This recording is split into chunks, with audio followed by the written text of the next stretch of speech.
You are weaker than you were 5 years ago. You may not know it. You may have accumulated more money, more position, more of all the things the world calls success. But you are weaker.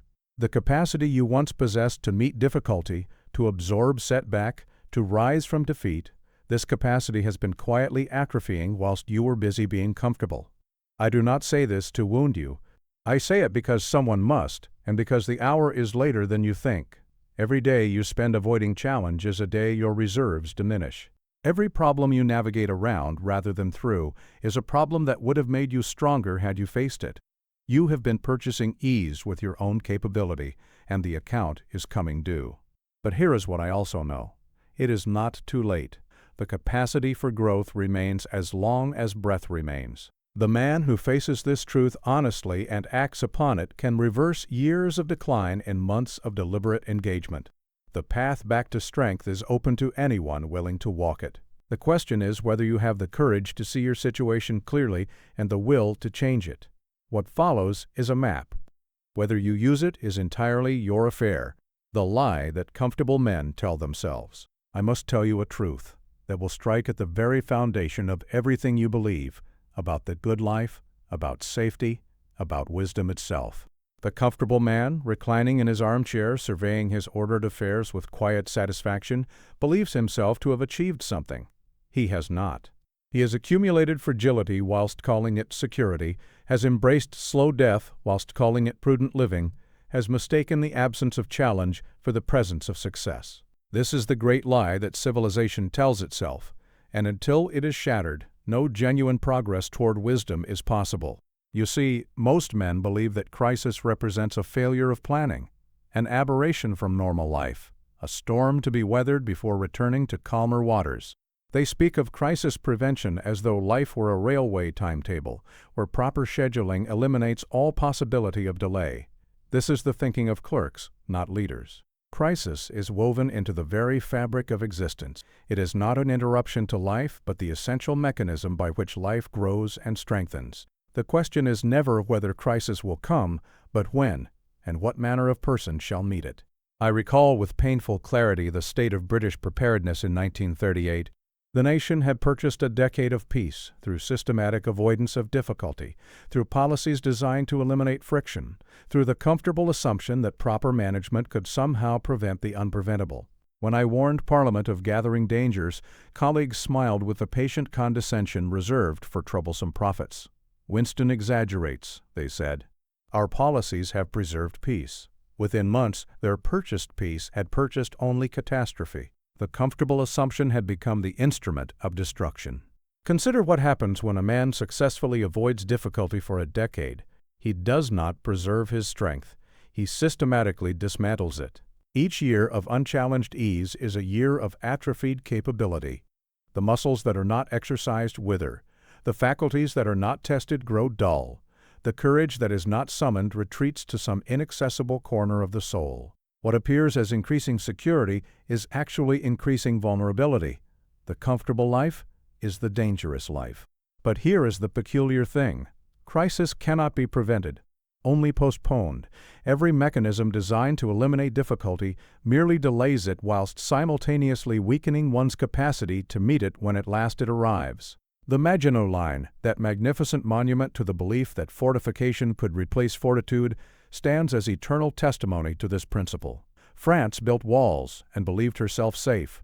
But walls protect only against yesterday's threats. Tomorrow always finds another way.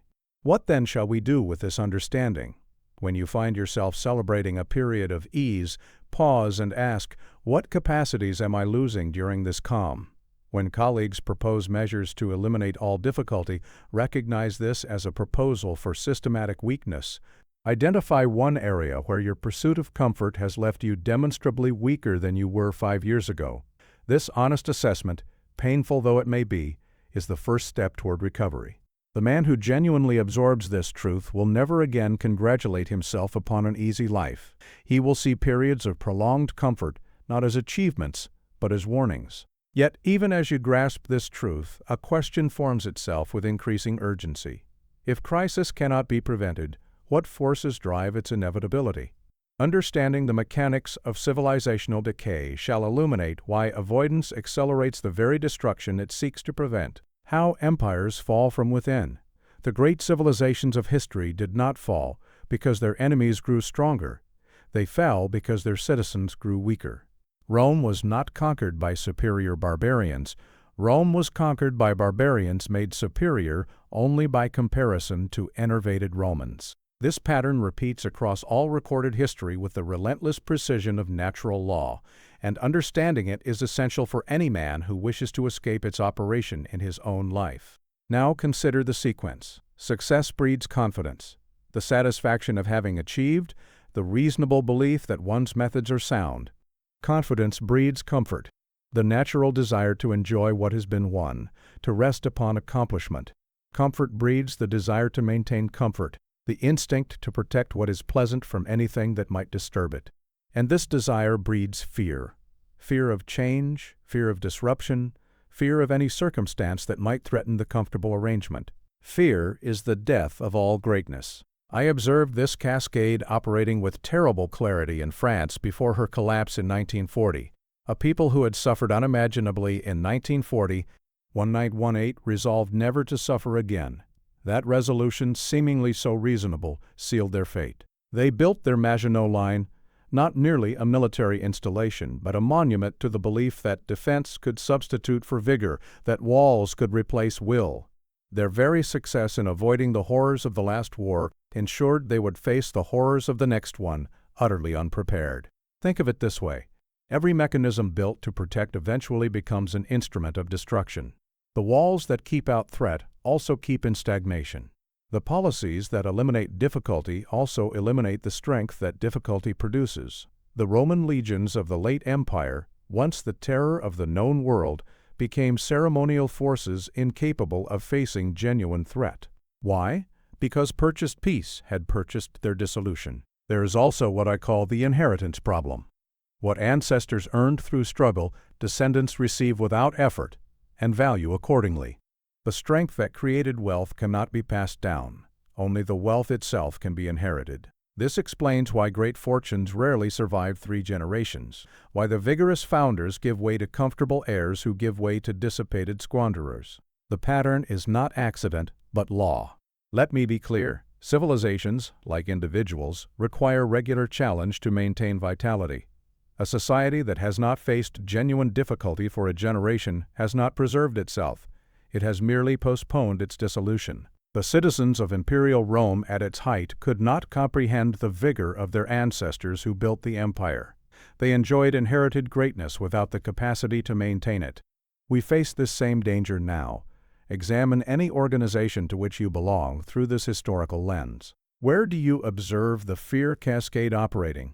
Identify the protective mechanisms that have become sources of stagnation. The practical question is always, are we becoming stronger or weaker through our current arrangements? If weaker, no amount of apparent success compensates for the underlying deterioration. The reader who sees this pattern everywhere except in his own arrangements has learned nothing. The pattern of decline is now visible, but patterns can be interrupted. What determines whether an individual or society succumbs to the fear cascade or breaks free from it? The answer lies in how one responds when difficulty first appears, in the small moments that determine the large ones. The moment when character is revealed. Character is not formed in moments of supreme testing. It is revealed in such moments having been formed through countless smaller encounters with adversity. This distinction is essential. The officer who cannot maintain composure when a messenger brings unwelcome news shall certainly fail when that news concerns the destruction of his entire force. The great mistake is believing that one can coast through small difficulties whilst somehow rising to meet large ones. This is not how human nature operates. We are creatures of habit, and the habits formed in minor crises determine absolutely our response to major ones. Every difficulty, however insignificant it appears, is an occasion for the exercise of character. The man who treats small challenges casually is training himself, whether he knows it or not, for catastrophic failure. The man who brings his full attention to minor difficulties is preparing himself to meet with equanimity whatever fate may bring. I observed two officers during the Great War receive identical news of a minor setback, a supply delay that would inconvenience but not imperil our position. The first officer's face darkened immediately. He cursed the incompetence of subordinates and spent the afternoon in agitated complaint, his energies scattered in a dozen useless directions. The second received the same news with calm interest. He asked pertinent questions, adjusted his plans accordingly, and returned to his duties. His response was brief and purposeful. Months later, both officers faced genuine crisis, the sort that tests not merely competence, but the very foundations of nerve and judgment. The first collapsed entirely, his composure shattered by circumstances that exceeded his capacity for response. His unit suffered accordingly.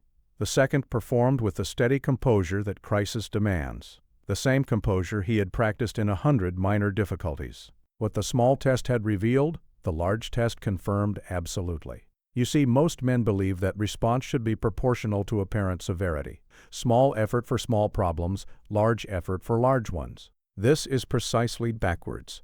Every difficulty deserves full attention because every difficulty is training for the next. Character is the sum of habits, and habits are formed through repetition. Each response to difficulty reinforces either capability or incapability.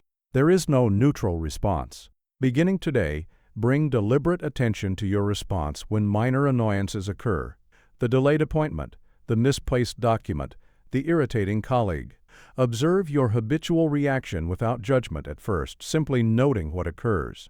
Then choose the response you would wish to exhibit in genuine crisis. Clarity, purpose, calm assessment. This is not pretense, this is practice. The traffic delay that provokes fury is an opportunity to practice the equanimity that will serve you when the stakes are high. Do not attempt to manufacture artificial calm whilst feeling genuine agitation. The goal is not performance, but transformation. What you are in small things, you will be in large ones. The temptation to believe I would be different in a real crisis is universal and universally mistaken. The reader who absorbs this truth understands that every moment is formative, that the pattern of his responses is not fixed but malleable, and that he bears responsibility for what that pattern becomes. Part 1 has awakened us to truths long hidden by comfortable assumption, but awakening alone is insufficient. One cannot live in productive confusion. Having cleared the ground of illusion, we must now lay the foundations of genuine understanding. Crisis as sculptor of the soul crisis does not merely test what exists within us, it generates what did not exist before. This is perhaps the most liberating truth in all philosophy, and once understood, it transforms everything. We are not fixed quantities whose limits are predetermined at birth. The man who emerged from Dunkirk was not the same man who entered it. The experience had not simply revealed existing qualities, it had called forth new capacities that had no existence prior to that crucible. Think of it this way. The sculptor's chisel does not merely reveal a statue hidden within the marble, waiting to be uncovered. The chisel participates in the statue's creation, bringing into being what was not. Each strike removes material, yes, but each strike also creates form. Crisis works upon the human soul in precisely this manner, removing what is unnecessary whilst simultaneously creating what is needed. This is not metaphor but literal truth. The brain forms new pathways in response to challenge. The mind develops new frameworks in response to problems that exceed existing frameworks. As a young officer in India, I found myself with vast quantities of time during the hot afternoons when gentlemen were expected to rest. I might have passed those hours in pleasant idleness, as many did. Instead, I undertook a program of self-education, reading Gibbon, Macaulay, Plato, Aristotle, that would have been impossible in busier circumstances. That challenge to fill empty time productively created intellectual capacities I had not previously possessed, capacities that served me throughout all my subsequent years. Years later, when I found myself in the political wilderness of the 1930s, rejected and ignored, I might have succumbed to bitterness. Instead, I transformed that exile into the most productive writing period of my life. The histories, the biographies, the essays, all emerged from difficulty properly met. Crisis, engaged rather than avoided, had made me what mere comfort never could. Now here is the peculiar thing about this truth. If crisis merely tested fixed capability, then one's fate would be determined from birth, and nothing we do would matter. But if crisis creates capability, as it does, then one's fate is perpetually open, perpetually responsive to the choices one makes about which crises to engage. The ceiling you perceive is an illusion produced by insufficient challenge. Greater challenge would reveal greater capacity. Identify a challenge you have been avoiding because you doubt your capacity to meet it. Recognize that this doubt is based on your current capability that will expand if you engage the challenge. The capacity you need does not yet exist. It will be created through engagement. You are not asking, "Am I sufficient?" but rather, "Am I willing to become sufficient through this experience?" This question changes everything. Do not confuse this principle with reckless overconfidence. The claim is not that you can currently meet any challenge, but that engagement with challenge will create capacity you currently lack. Select challenges that stretch without shattering. The paralyzing question, "Am I capable?" is replaced by the liberating question, "What am I willing to become?" Crisis creates capability, but this creation leaves permanent residue, deposits that remain long after the difficulty passes. The permanent deposit of successfully met difficulty. Each successfully navigated crisis leaves behind a permanent deposit of strength, a residue of capability that cannot be taught, purchased, or inherited. The officer who has maintained his nerve under shell fire carries within him forever, after an unshakable certainty. I have been tested, and I did not break. This certainty is qualitatively different from untested confidence. It occupies a different psychological universe entirely. You see, there is a fundamental difference between believing you could handle difficulty and knowing you have handled it. The first is hope. The second is earned knowledge. Only actual experience produces the second. The man who believes he would perform well under pressure and the man who knows he has performed well under pressure may appear similar in calm waters. But when the storm arrives, the difference becomes everything. During the darkest days of 1940, when invasion seemed imminent and rational calculation suggested defeat was probable, I drew upon reserves I had not consciously accumulated. Every previous crisis, Omdurman, the Boer War, Gallipoli, the political wilderness, had deposited something. I knew, not merely believed but knew, that I had faced situations that seemed impossible and had found resources within myself that seemed not to exist. This knowledge was not hope, but certainty, born of experience. When I told the nation we would fight on the beaches and never surrender, I spoke from accumulated deposit, not mere rhetoric. The words came from somewhere real, from decades of difficulty engaged rather than avoided. My wife observed that I seemed more alive in those terrible months than I had in years. She was right. The crisis had awakened everything that previous crises had deposited. Consider now the accumulation principle. Each crisis successfully met adds to an internal reservoir of strength. This reservoir grows throughout life, providing resources for future challenges. Like financial interest, these deposits compound over time. Each new crisis can draw upon all previous deposits whilst simultaneously adding to them. The rich get richer in the currency of tested capability. The man who has accumulated much faces new difficulty with calm drawn from experience. The man who has accumulated little faces even minor difficulty with terror. Take inventory of your crisis deposits. Recall specific instances when you faced genuine difficulty and came through. These are not merely memories, they are resources. When facing new challenges, consciously recall these instances. Say to yourself, "I have faced difficulty before and did not break." This is not self-deception, it is accurate accounting of actual reserves. The reader who has accumulated few deposits should recognize this as a deficit requiring urgent attention, a compelling reason to seek rather than avoid difficulty going forward. Do not confuse difficulty merely endured with difficulties successfully navigated. Passive survival deposits little. Active engagement deposits much. Past difficulties are no longer merely events survived, but investments made. Present challenges are opportunities to increase deposits. Future difficulties lose some of their terror because meeting them will produce something of permanent value. Crisis creates capability and deposits permanent strength.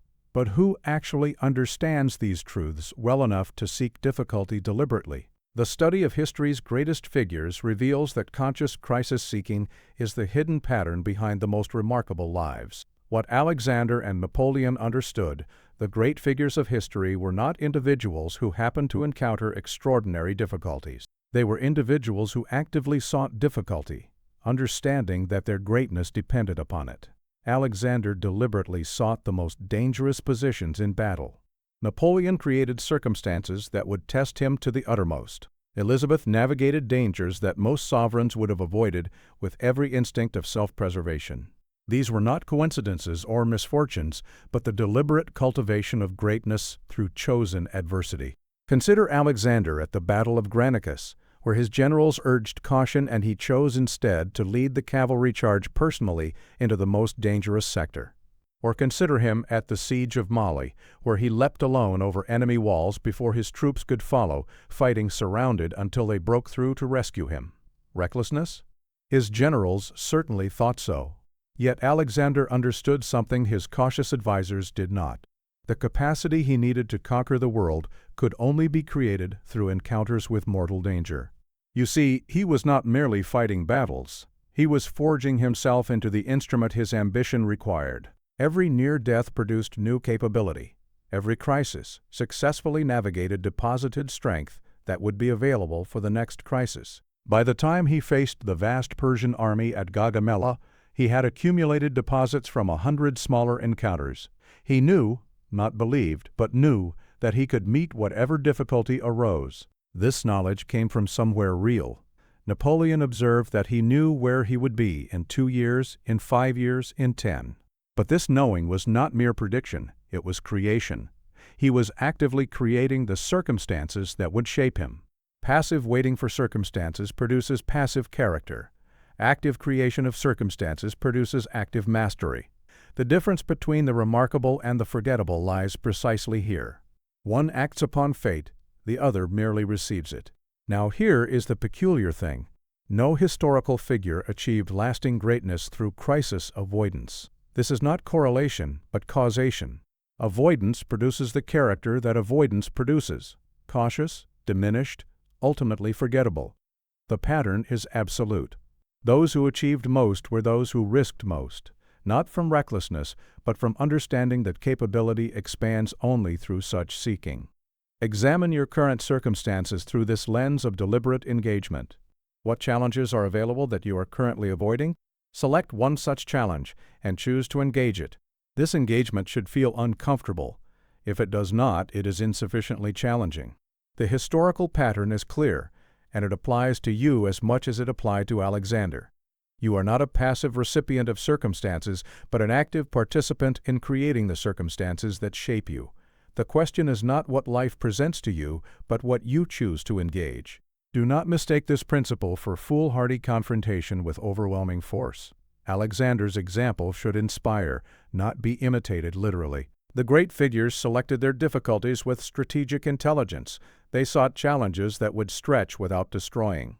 Begin building your own pattern of deliberate engagement, starting with challenges appropriate to your current level, but consistently pressing beyond the comfortable. Part 2 has established the philosophical foundations. But how does one actually transform from crisis avoider to crisis welcomer?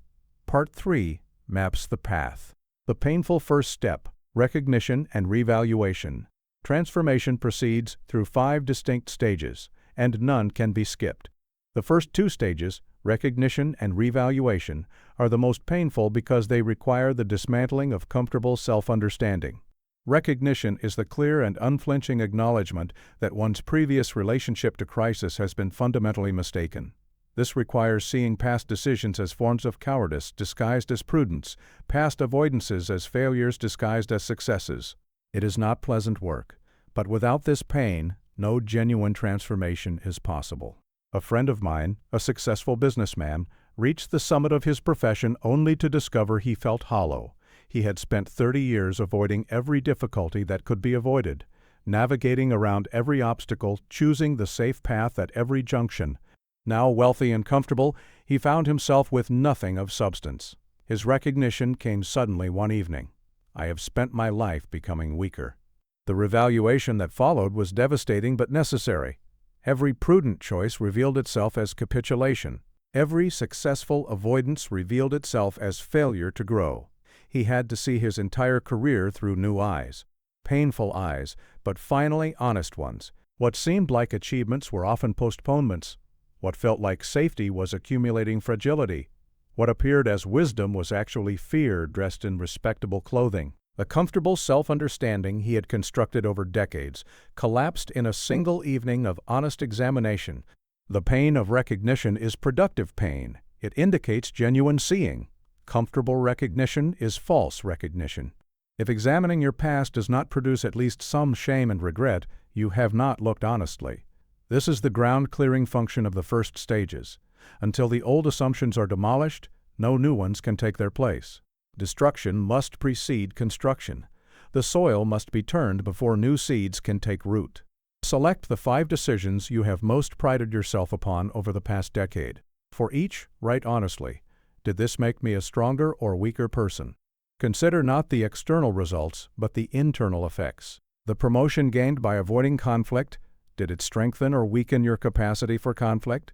The relationship preserved by sacrificing honesty, did it strengthen or weaken your capacity for honest relationship? Allow the answers to disturb you. This disturbance is the beginning of transformation. Do not allow recognition to become self-flagellation without purpose. The goal is not permanent guilt, but temporary pain that enables change. Similarly, do not rush through revaluation to reach more comfortable stages. Incomplete revaluation produces incomplete transformation. Sit with the discomfort until the old assumptions are genuinely dismantled. The temptation to declare oneself transformed before the work is done is powerful. Resist it. The reader who completes recognition and revaluation is no longer the same person who began. The comfortable self-understanding has been dismantled. In its place stands productive confusion, awareness that the old way was wrong combined with uncertainty about what replaces it. This is precisely the state required to receive the teaching that follows. Recognition and revaluation clear the ground. Now comes the more demanding work of preparation, the cultivation of qualities that crisis demands. The daily forge, the third stage of transformation, is preparation. Not preparation for specific crises, which cannot be foreseen, but preparation of character itself.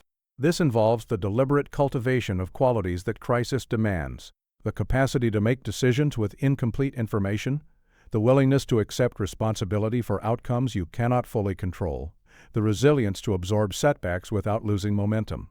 These 4 qualities, systematically cultivated, prepare one for virtually any crisis that fate may deliver. During my years in political exile, I developed habits of preparation that served me when the great crisis finally came. Each morning I worked on my histories, demanding intellectual labor that required sustained concentration and the marshaling of complex material into coherent narrative. I painted, an activity requiring patience and the acceptance of imperfection, for the canvas rarely matches the vision one holds in the mind's eye. I laid bricks at Chartwell, physical work that produced tangible results through accumulated effort, stone upon stone, row upon row.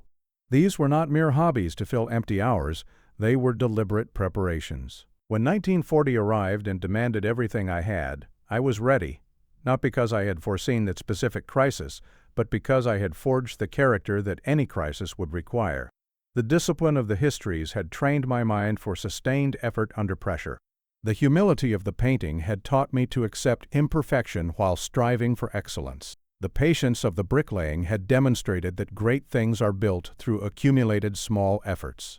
You see, quality of character is built through daily habits, not occasional heroics. The person who practices equanimity in minor difficulties will possess equanimity in major ones. The person who practices clarity under small pressure will possess clarity under great pressure. Since character is built through challenge, and since significant challenges are unpredictable, preparation requires creating regular minor challenges that exercise relevant qualities. Design your life to include daily difficulty. Design your daily routine to include deliberate difficulty. Begin each day with something demanding, exercise that pushes physical limits, intellectual work that strains mental capacity, a task you have been avoiding. When unexpected difficulties arise, treat them as welcome additions to your training. The irritating client becomes a practice opportunity. The failed project becomes a laboratory for setback absorption. Restructure your relationship to difficulty from burden to curriculum. The prepared person has made difficulty a daily companion rather than an occasional visitor. Do not mistake preparation for prediction. The goal is not to anticipate specific difficulties, but to become the kind of person who can meet any difficulty. Similarly, do not exhaust yourself through excessive challenge. Preparation is a sustainable practice, not an unsustainable ordeal. Find the level of daily difficulty that stretches without breaking. The reader who practices preparation systematically finds that his baseline capability steadily increases. He becomes, through practice, the kind of person he previously could only imagine being. Preparation builds capability, but the fourth stage requires something more, a fundamental reorientation of desire itself. The crisis embrace, wanting what others fear. The fourth stage marks the central turning point of transformation. The crisis embrace. This is not merely the acceptance of crisis when it arrives, nor even the deliberate seeking of minor challenges. It is the fundamental reorientation of desire itself. One must come to want crisis to feel, when life becomes too comfortable, a kind of hunger for difficulty. Not from masochism, but from the understanding that growth and vitality depend upon it. This embrace marks the dividing line between those who merely understand these principles and those who embody them. Just as the trained athlete feels restless and diminished when prevented from training, so the leader who has truly absorbed this teaching feels restless and diminished when prevented from struggling. This embrace is not intellectual acknowledgement, it is visceral craving. When you find yourself hoping for something to go wrong so that you can engage it, you have achieved the embrace. The transformation has moved from mind to marrow. I recall the strange relief I felt when the war finally came in 1939. Not joy, the situation was grave beyond description, and I understood better than most the suffering that lay ahead. But relief that the waiting was over, that the crisis I had long warned of had finally arrived. My wife observed that I seemed more alive than I had in years. She was right. The comfortable lethargy of the wilderness years fell away. Something primal awakened. I was finally doing what I was made to do, meeting difficulty with everything I possessed. That sense of rightness, of being fully engaged with worthy struggle, is what the embrace produces. Difficulty and vitality are inseparable. The embrace produces not grim endurance, but actual energy, actual aliveness. The crisis welcomer is not merely surviving difficulty, but thriving through it. His eyes brighten when problems arise. His step quickens when challenges appear. He has discovered the secret that most men never learn, that struggle is not the price of meaning, but its source. Where once you hoped difficulties would not arise, you now hope they will. Where once good news meant the absence of problems, good news now means the presence of worthy challenges. This inversion is the embrace's signature. Monitor your emotional response to difficulty. When problems arise at work, observe your immediate feeling. Is it dread or interest? When challenges appear in personal life, note whether you contract or expand. These observations reveal the truth of your transformation. Track these responses over time. As preparation deepens, observe the shift. What once produced dread begins producing curiosity. What once produced contraction begins producing expansion. Accelerate this shift by consciously reframing each difficulty as opportunity. This problem will make me stronger. I welcome it. Do not confuse the embrace with nihilistic seeking of suffering. The embrace welcomes productive difficulty that creates growth, not pointless suffering that produces only pain. The reader who achieves the embrace has crossed a threshold that cannot be uncrossed. He has become a different kind of person, one who draws energy from challenge rather than being depleted by it. The individual transformation is now nearly complete, but no person is an island. Part 4 addresses how these principles apply to organizations and societies. Building organizations that welcome crisis. An organization can be structured either to eliminate difficulty or to rapidly identify and engage it. The crisis-welcoming organization creates channels through which bad news travels quickly to those who can act upon it. It rewards subordinates who bring problems to attention, rather than punishing them for bearing unwelcome tidings. It maintains readiness for rapid response even during calm periods. It celebrates successful navigation of difficulty rather than the mere absence of difficulty. Such organizations appear chaotic to outside observers. They are constantly addressing problems, constantly adapting. But this apparent chaos is actually robust health. The organization that appears calm and orderly is often the organization in which problems are being suppressed. in which bad news is softened as it travels upward through layers of anxious management, in which the leader is systematically deceived about the true state of affairs. I observed 2 military organizations during the war, one British, one from a defeated ally. In the British organization, junior officers were encouraged to report problems directly. Bad news reached senior commanders within hours of its occurrence. In the other organization, bearers of bad news were punished for their honesty. Information was filtered at each level until senior commanders received only what subordinates believed they wished to hear.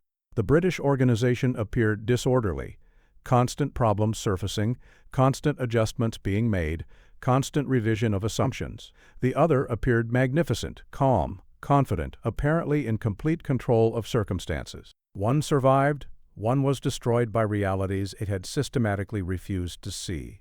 The pattern was not accident, but law. Organizations led by crisis avoiders develop systematic blindness. Bad news is suppressed or softened as it travels upward. When crisis finally erupts, the leader is surprised precisely because his organization was designed to surprise him.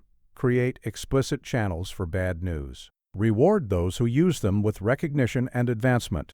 Punish severely any attempt to suppress or soften information. The quality of your decisions depends entirely upon the quality of your information, and no leader can be better than the information he receives. Think of it this way. What does your organization celebrate? If it celebrates the absence of problems, it incentivizes problem hiding. If it celebrates successful problem solving, it incentivizes problem surfacing. Change what is celebrated, and you change what is pursued. Tell stories of successful crisis navigation to establish what your organization truly values. Make heroes of those who identified difficulties early, not merely those who solved them after they had grown large. Examine the organizations you lead or influence. How does bad news travel? What happens to the messenger who brings it? When was the last time a subordinate brought you unwelcome information? And how did you respond? Design explicit mechanisms for rapid problem identification. Publicly reward those who surface difficulties early. Do not confuse creating channels for bad news with tolerating poor performance. The goal is accurate information, not excuse-making. The reader now sees organizational health differently. Calm and order no longer appear as virtues, but as potential symptoms of dangerous suppression. A framework for assessing and improving organizational crisis readiness has been established. The crisis-welcoming organization is led by a crisis-welcoming leader. But how does such a leader's response to crisis differ from the crisis avoiders?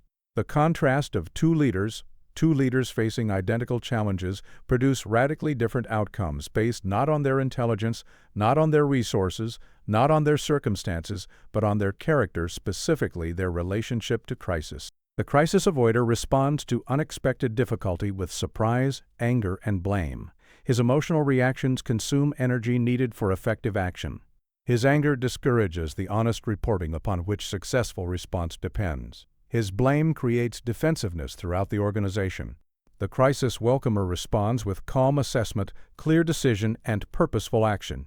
The difference is not subtle. It is total. I observed 2 ministers face identical political crises, exposure of policy failures that threatened their careers and the reputations they had spent decades building. The first responded with denial, then panic, then desperate attempts to shift blame to subordinates who had merely followed his instructions. His staff learned quickly that bringing problems to his attention meant being blamed for them. His judgment, never exercised under genuine pressure, failed him utterly when pressure arrived. He was destroyed not by the crisis itself, but by his response to it. The second minister received the same devastating news with visible calm. "Tell me everything," he said to his private secretary. "Leave nothing out, however unpleasant." He asked questions methodically, assessed options without sentiment, made decisions with clarity. His staff, seeing that honesty was rewarded rather than punished, provided the information he needed to navigate the storm. He not only survived, but emerged strengthened, his reputation for composure under fire enhanced rather than diminished. Same crisis, different character, different fate. You see, the first moments after crisis erupts are decisive. The crisis avoider's immediate emotional reaction sets a pattern that becomes nearly impossible to reverse. Panic begets more panic. Anger begets defensiveness. Blame begets concealment. The crisis welcomer's immediate, composed response sets a pattern of effective engagement that compounds with each subsequent decision. His composure permits accurate thinking. His curiosity extracts useful information. His focus channels all available energy into effective response. Consider the energy equation. Panic, anger, and blame consume energy that could be directed towards solution. The minister, thrashing about in emotional reaction, has less capacity remaining for actual problem-solving than the minister who receives the same news with disciplined calm. The difference in available energy is substantial, often the difference between adequate response and catastrophic failure. One leader depletes himself through reaction. The other conserves himself for action. Design your initial crisis response deliberately. When difficulty arrives, impose a brief pause before speaking. Even 5 seconds of silence can prevent words you will regret. Use this pause to shift from emotional reaction to composed assessment. Have prepared phrases ready. Tell me more. What do we know? What do we not know? What are our options? These phrases redirect attention from emotion to information. Practice this response pattern in minor difficulties until it becomes habitual. The habit will activate automatically when major difficulties arrive. Do not mistake composure for passivity. The crisis welcomer responds with calm, but also with urgency and purposeful action. What matters is the direction of movement, becoming more composed over time, not achieving perfection instantly. The reader now possesses a clear model of effective crisis response and understands why character determines outcome. The contrast illuminates the path. Become the second leader, not the first. Individual leaders shape organizations, but both operate within larger societal patterns. The civilizational imperative, what applies to individuals and organizations, applies also to civilizations. A society requires difficulty to maintain its vitality, just as surely as an individual requires challenge to maintain his strength. The great civilizations fell not because they faced too many challenges, but because they faced too few. Prosperity and security, pursued as ends in themselves, produced populations incapable of the sacrifices that prosperity and security require for their maintenance. The pattern repeats with the regularity of natural law. The citizen of imperial Rome, at its height, could not comprehend the vigor of his ancestors who built the empire. He enjoyed inherited greatness without possessing the capacity to maintain it. The legions that had conquered the known world became ceremonial forces, their discipline eroded by generations of purchased peace. When the barbarians finally came, they found not the iron men of the Republic, but the soft airs of prosperity. Rome fell from within long before it fell from without. We face this same danger now. Western civilization has achieved unprecedented comfort, and thereby unprecedented fragility. Each generation inherits achievements it did not earn through difficulties it did not face. Without deliberately creating new challenges for rising generations, inherited strength decays within a single lifetime. The question before us is whether we shall recognize this pattern and act to reverse it, or whether we shall sleepwalk into the decline that has claimed every previous civilization that followed this path. In 1940, Britain stood alone against the most formidable military machine in human history. Rational calculation suggested defeat was probable. Yet the nation rose to the challenge precisely because the challenge was sufficient to awaken capacities that had lain dormant through years of comfortable assumption. The very enormity of the crisis called forth response adequate to meet it. Had the crisis been smaller, the response would have been smaller, perhaps too small. We were saved, in a sense, by the magnitude of what we faced. The pattern holds universally. Sufficient difficulty produces sufficient response. Insufficient difficulty produces insufficient capacity.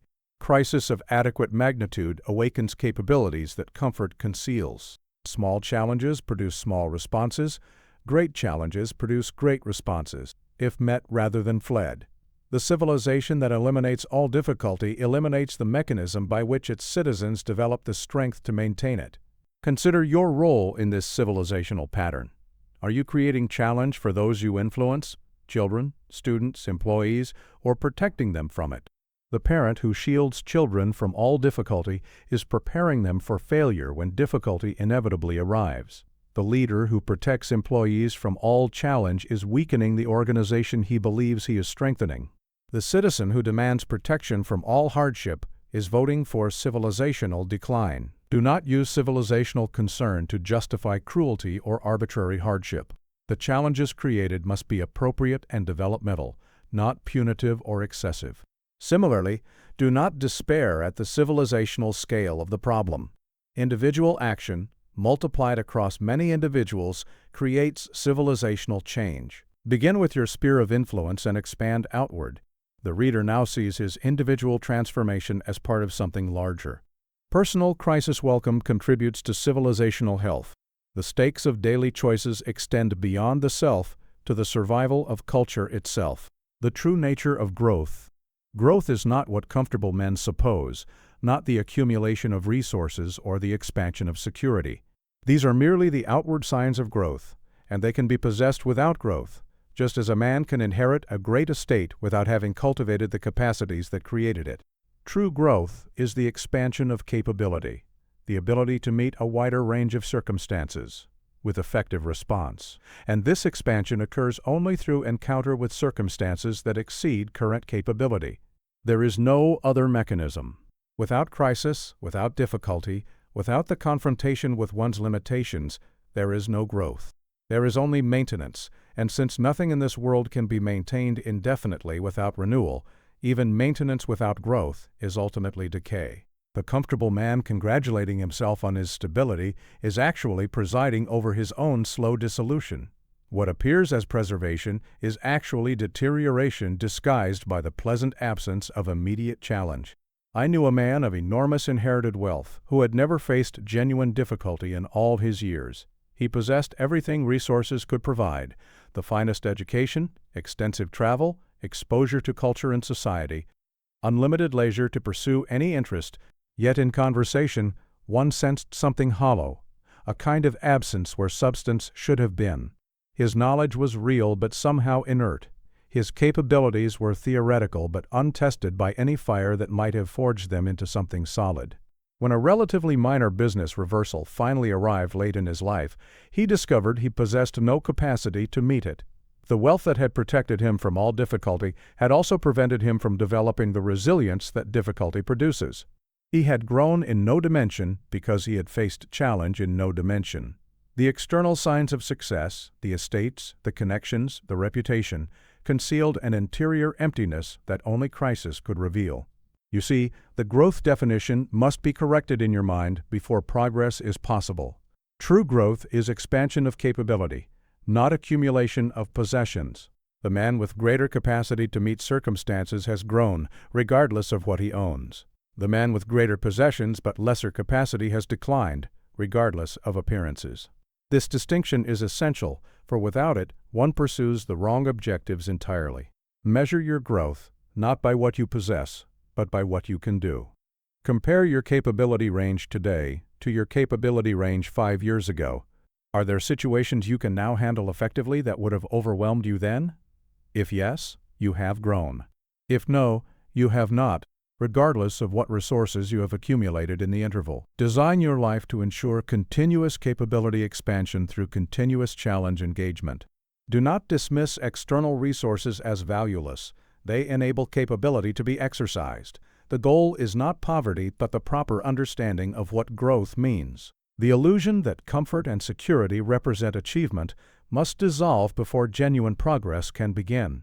A new standard emerges from this understanding: capability expansion as the measure of a life well lived.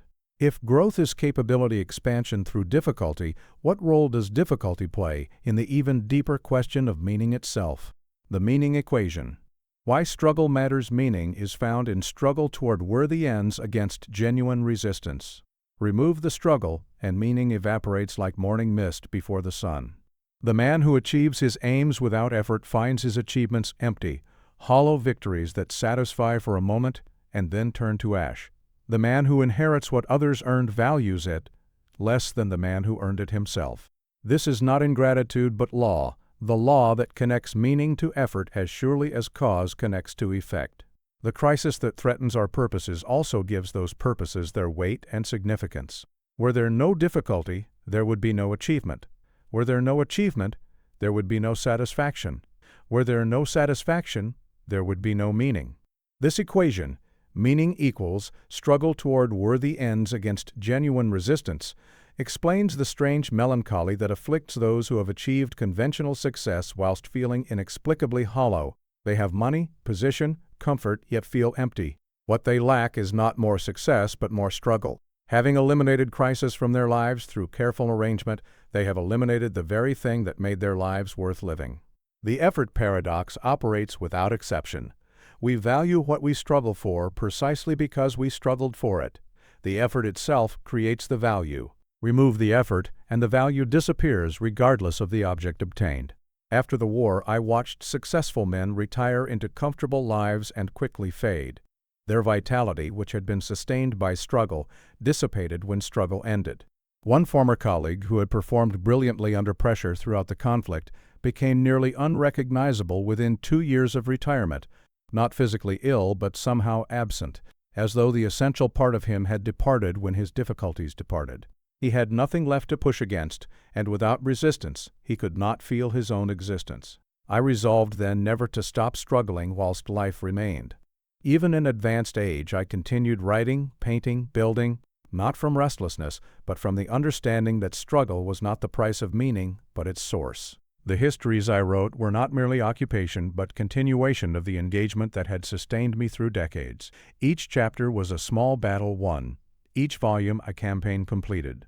Examine your current activities through the meaning equation, which involves struggle toward worthy ends against genuine resistance. These are the sources of meaning in your life, however modest they may appear, which involve no struggle, no worthy end, or no genuine resistance. These contribute nothing to meaning, regardless of how pleasant they may be.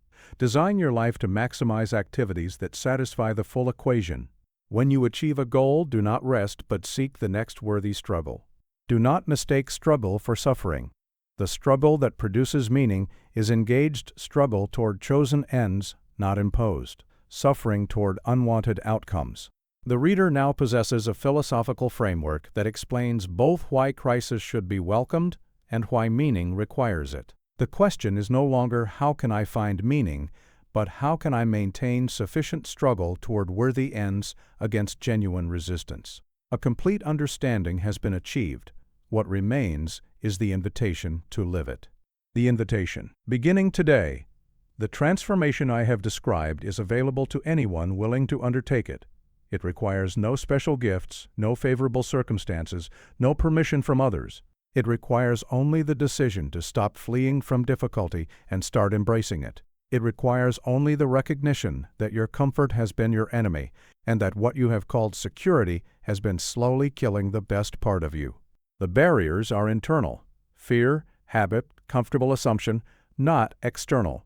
And internal barriers can be dismantled by the same will that erected them. The storms are coming. They always come. The question is not whether they will arrive, but who you will be when they do. Will you be found hiding in the cellar, hoping the tempest passes without touching you? Or will you be standing at the helm, facing what must be faced with everything you possess? This choice is yours to make, and it is available to you now, today, in this very moment. Every day spent in crisis avoidance is a day of slow death. Every day spent in crisis welcome is a day of genuine life. I have stood at the helm through tempests that threatened to destroy everything I loved. I have known fear, the cold fear that grips the stomach in the small hours when sleep will not come, and the magnitude of responsibility presses down like physical weight. I have known doubt, the terrible uncertainty of decisions upon which millions of lives depended. I have known the loneliness of leadership when counsel fails and one must simply choose and bear the consequences. But I have also known what it is to meet the crisis, to find within myself resources I did not know I possessed, to emerge from the fire not merely intact but transformed into something greater than I was before. This is what awaits you. Not ease, but struggle. Not comfort, but growth. Not the small life of avoided difficulty, but the large life of engaged challenge.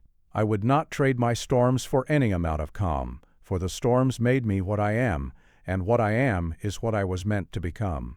Identify the single most significant challenge you are currently avoiding, the difficulty you have been postponing, the confrontation you have been evading, the growth you have been refusing. Commit. in writing and today, to engaging it within 1 week. This engagement is not symbolic, it is the beginning of transformed living. When you have engaged that challenge, identify the next and engage that. Continue until challenge engagement has become your normal mode of existence. You will know the transformation is complete when you feel restless during extended calm, when you find yourself hoping for worthy difficulties to arise, when the absence of challenge produces not relief, but hunger. Do not expect immediate results. Transformation occurs over months and years, not days and weeks. Trust the process. The accumulation of small engagements produces large change. And do not walk this path alone. Find others who understand these truths and support one another's transformation. The invitation is not to some future commitment, but to immediate action. The reader who accepts this invitation begins a journey with no terminus. Each difficulty engaged opens access to greater difficulties and greater growth. The ceiling continuously rises. There is no final state to be achieved, only continuous expansion of capability and meaning. The transformed reader no longer asks, "How can I avoid crisis?" but "What crisis am I ready to welcome next?"